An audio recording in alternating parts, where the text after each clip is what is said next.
Buenas tardes a todos. El día de hoy mis compañeras Camila Maecha, Tatiana Ruiz Díaz, Ivana Herrera y quien les habla Viviana López les vamos a explicar en qué consiste nuestro proyecto. Nuestro proyecto es sobre el abuso sexual infantil. Entonces es importante iniciar dando dos definiciones.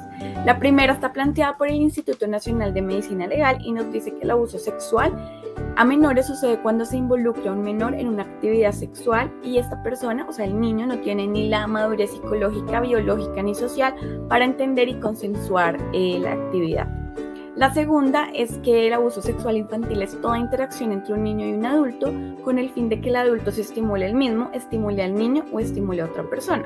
Según esta última definición que les acabo de dar, hay que entender que el abuso sexual infantil no siempre para que se dé es necesario que haya un contacto sexual, ¿sí? Es decir, por ejemplo, un adulto puede puede obligar a un niño a que baile o a que haga conductas que al adulto lo exciten y él se termine masturbando y ahí ya es considerado abuso sexual. Bueno, ahora es importante dar algunas cifras y es que durante el 2019 la Fiscalía recibió 43.127 denuncias por abuso sexual infantil.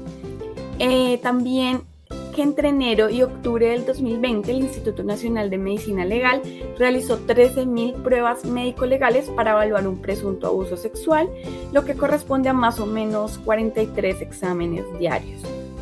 Y en el 2021 hasta julio se recibieron 3.093 niños abusados, es decir, denuncias, de los cuales 724 eran parte o hacían parte de la primera infancia, o sea, eran niños que estaban de los 0 a los 5 años de edad. Iniciaremos hablando de las causas asociadas al abuso sexual infantil. Estas se dividen en tres grandes grupos, que son familiares, sociales y escolares.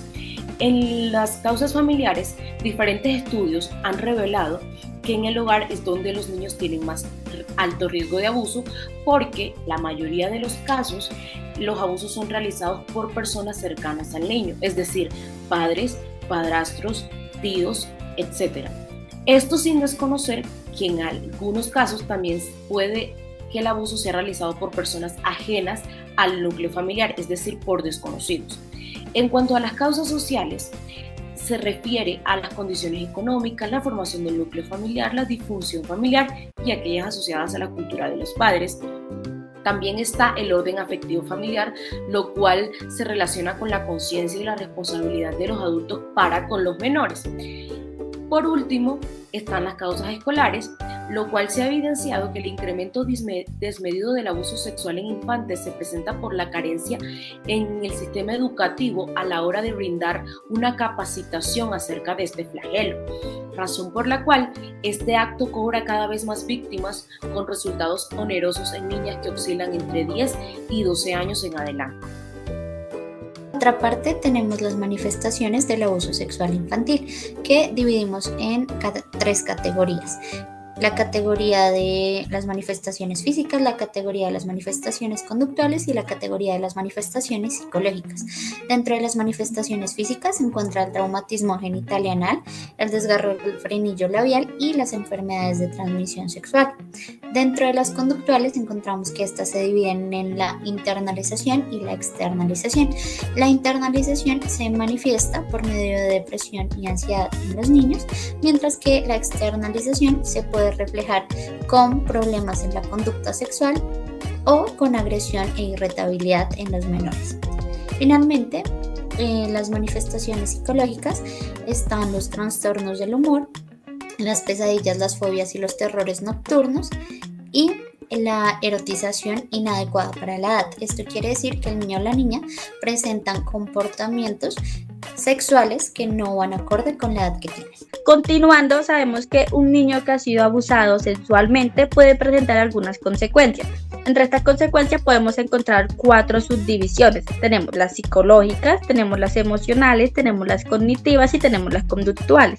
En la parte psicológica tenemos que a corto plazo los principales efectos que se presentan en los infantes pueden ser de problemas somáticos, por ejemplo dolores de cabeza o dolores estomacales.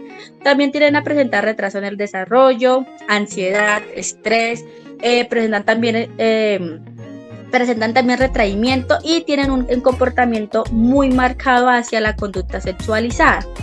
A largo plazo tenemos que las víctimas que han sufrido de abuso sexual cuando ya han crecido o en su adultez, tienden a tener baja autoestima y a presentar problemas con su pareja en el establecimiento de relaciones sexuales o emocionales.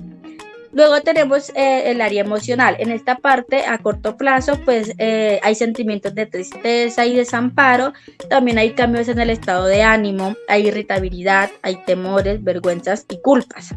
A mediano plazo tenemos que hay trastornos de sueño, hay trastornos alimenticios, hay terrores nocturnos, hay suicidio y hay ideas suicidas. Luego tenemos que a largo plazo hay unas disfunciones sexuales, hay pobre autoconcepto, hay estigmatización, es decir, se siente diferente a los demás y pueden presentar trastornos emocionales.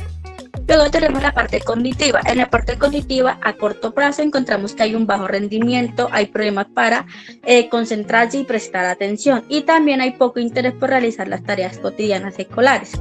Luego tenemos que a mediano plazo pueden tender a repetir el año y presentar un trastorno de aprendizaje. A largo plazo hay fracaso escolar y pueden perder toda la motivación por estudiar, incluso de decidir no seguir estudiando más. Luego tenemos la parte conductual del niño. Entonces, a corto plazo entendemos que hay presentación de conductas agresivas, hay rechazo hacia modelos adultos, hay hostilidad y temor al agresor, puede haber un embarazo precoz y pueden haber enfermedades de transmisiones sexuales. Luego tenemos que a mediano plazo los niños pueden decidir irse del hogar, pueden abandonar sus estudios, pueden llegar a consumir sustancias psicoactivas y pueden incluso estar inmersos en actividades delictivas. También presentan un interés por juegos sexuales y una masturbación excesiva. Luego tenemos a largo plazo. A largo plazo pueden haber conductas de prostitución, drogadicción, alcoholismo, poca adaptación social, delincuencia. Bueno, este es nuestro árbol de objetivos. Recordemos que todo lo cambiamos a positivo y las que eran las causas que están en la parte de abajo se convierten en los fines para lograr lo que queremos, y las consecuencias que están en la parte de arriba se convierten en los fines. Entonces, recogiendo toda la información de este árbol, planteamos un objetivo general que es disminuir los índices de abuso sexual infantil en Bogotá, y planteamos 3 objetivos específicos. El primero es psicoeducar a los niños para que ellos sepan identificar en qué momento están siendo abusados sexualmente, porque ellos muchas veces no saben, y como no saben, pues no lo dicen, no lo manifiestan. El segundo objetivo específico es promover conductas en el hogar que propicien un núcleo seguro y un núcleo funcional para el niño. Y el tercero es hacer capacitaciones en todo el ámbito escolar para que los profesores tengan las herramientas para manejar y abordar este tema en algún momento en el que uno de sus alumnos llegue a ser víctima de violencia sexual.